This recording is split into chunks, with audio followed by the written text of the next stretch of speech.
Xander, a 1-1 draw at home to West Ham. The fact that we're still in with a chance for top four, it's in our hands. Avoid defeat at Leicester doesn't feel positive. Well, you may feel it does, but after it was such a bad performance, another opportunity lost, not taken, another opportunity bottled, you might say. There's like I don't know if there's a mental block going on there, but on the positive side, it is basically like a cup final against Leicester. Avoid defeat, and our fate is still in our hands. Yeah, disappointing, mate. This has got to be ironed out, doesn't it? That whole missing the opportunity to take advantage of other people's poor results. You know, it can't be a coincidence. It happens on so many occasions throughout this season that it can't be a coincidence. It must be a mentality thing. So that is something that Ole Gunnar Solskjaer and Manchester United absolutely need to iron out as we go forward. But again, yeah, I mean, regardless of whether we get top four or not, on this performance alone, it was really poor. We looked out of ideas. I thought we started okay. It was clear that West Ham wanted us to go wide, and then they didn't mind us going out there. And I thought, right, go on, Brandon, put a really good ball into the box and get someone on the end of it. Whether he was reluctant to do that because Anthony Martial wasn't maybe great in the air, or whether he was reluctant to do that because he didn't have the confidence on the ball. Regardless, that ball needed to go in the box far more when him and Timothy Fosu-Mensah in the first half got it down the flanks. But yeah, poor, mate. I mean, obviously everyone's going to be talking about Paul Pogba and that mistake.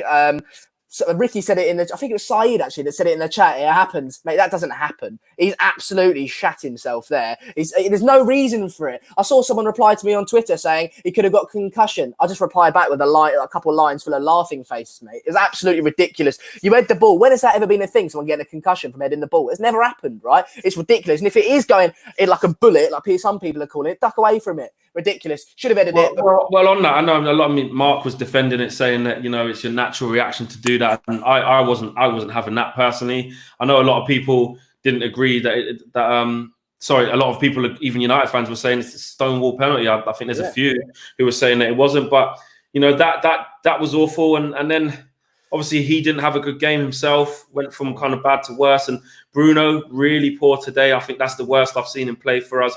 Just poor performances all over the pitch. Matic poor, and just no urgency. Gary Neville was talking about they look leggy, they look lethargic.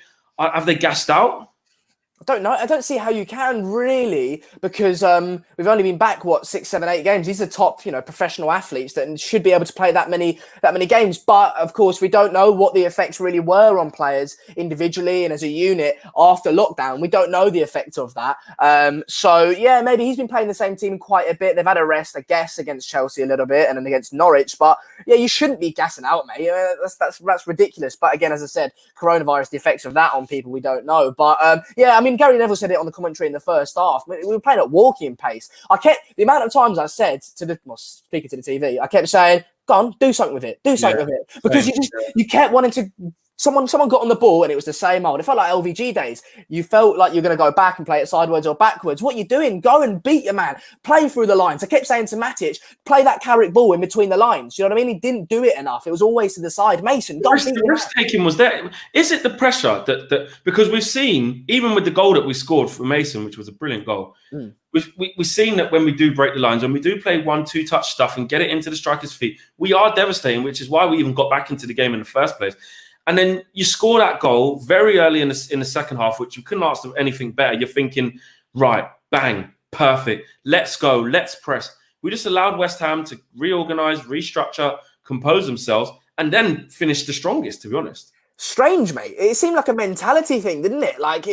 You think now you go and kick on. And you said there before you went on about, is it the pressure? Well, maybe it is. Maybe it is the pressure of these players are a lot of them are young. They're thinking, or a lot of them haven't contended for top four, i.e. Harry Maguire and Bruno Fernandes hasn't played at the highest of levels. Maybe they're thinking, oh my God, we've got to win and go and get top four. I won't take that risk. I'll play that safe ball. Or when they do take the risk, they shit themselves a little bit and they play the wrong ball or something like that. So maybe it is the pressure. Regardless, Ole Gunnar Solskjaer is going to have to sort it out. But yeah, poor all round, mate. Rashford, I think he's had a poor game. I don't want to.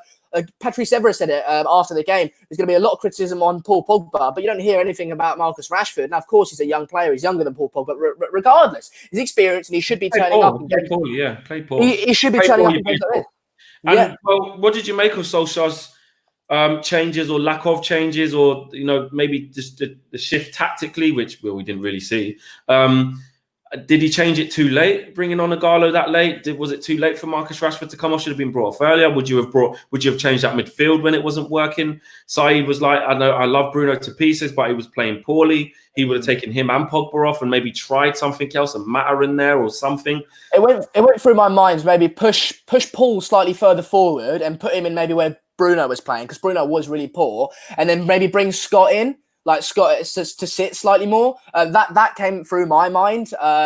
But whether he was actually supposed to do that, I'm not sure. Whether that was a little bit of a FIFA move, I don't know. But yeah, I mean, I think it emphasises, doesn't it, the fact that he's got so little coming off the bench. Jordi Ighalo, I think, was the right move, but maybe it came too late. I don't know. But he's got so little that you can't really blame him for not changing it too much. Because if we had Jadon Sancho and I don't know, Icardi, I'm just naming random names, right? Sitting on the bench, you'd go, bring him on, what you doing? But what's he going to really do, man? He's brought That was my argument to Saeed. I remember against Southampton when everyone said, well, why is Pogba and Bruno coming off? Yeah, it invited pressure. They wasn't playing well, but they should have stayed on. And Saeed kind of just, I don't know, he kind of just went round it. But, I do see a little bit of what you're saying there.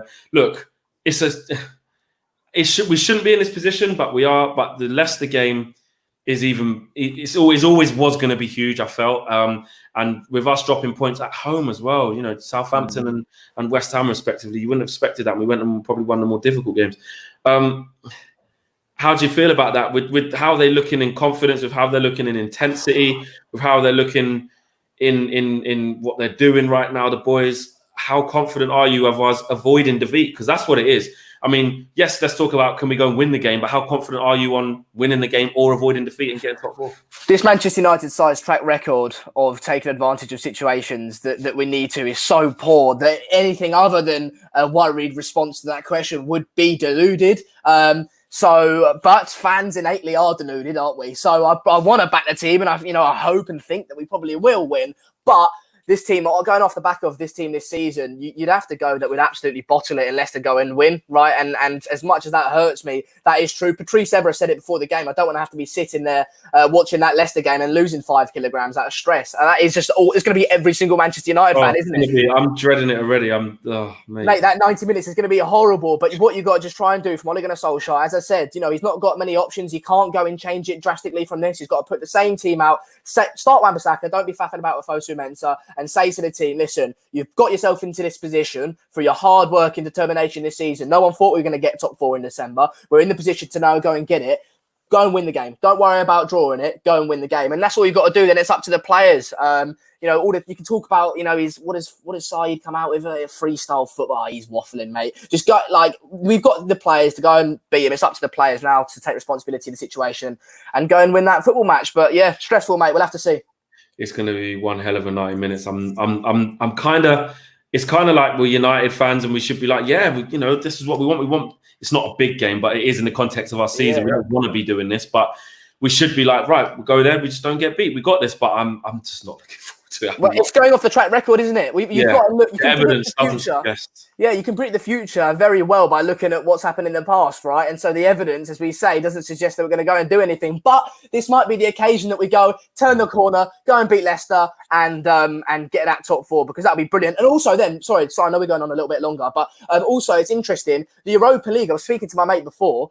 We could go on, and I said, well, I love it if we go and win the Europa League. And my mate said he might give 1 or 2 players a week off if we've got top 4 in hand, because you've got to think about it. We've got no real pre-season. That holiday, that rest period, so important for these players. Give Bruno, Harry Maguire, maybe Paul Pogba, say to them, go have a holiday, start a couple of the youngsters if you've got top 4 and see what they can do. So that might be a nice idea, which might add even more pressure onto the idea of getting top 4. But anyway, I just thought I'd add that to it. Yeah, I would love that scenario, but let's just get Sunday out of the way.